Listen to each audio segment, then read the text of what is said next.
I want you to close your eyes for a moment and imagine yourself standing in a field full of happy cows munching away on lush green grass.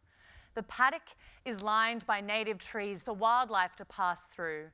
You can hear bugs and bees buzzing, almost feel the farm humming with life. This is the kind of farm that's typical of the growing regenerative agriculture or regen ag movement, an approach to farming that aims to rejuvenate the soil, water and nutrient cycles of our farms. And it sounds pretty great, right? But is it enough to fix our food system?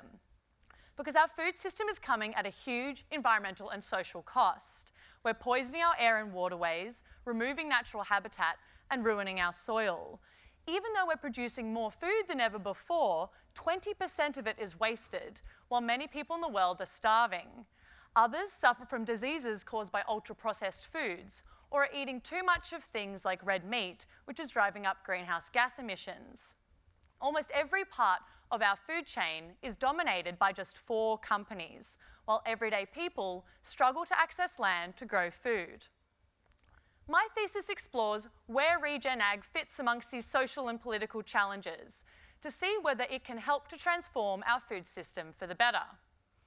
I interviewed 40 farmers, policymakers and Indigenous agriculturalists from across Australia and looked at how governments, agricultural organisations and companies in Australia and globally are getting involved in the movement. What I found is that while regen ag may have some great benefits on farm, it's not really doing much to fix things beyond the farm gate. Regen is really expensive to switch to. And so regen farmers tend to be rich or have inherited their farm, and there's little support for people without access to land or for poorer farmers to make the switch. Regen farmers also are typically selling red meat into global commodity chains, which is driving climate change, or to rich consumers who can afford their premium product.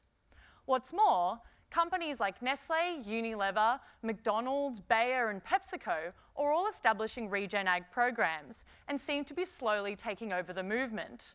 They're using the regen ag label for greenwashing, making themselves seem more environmentally friendly while justifying their position of power.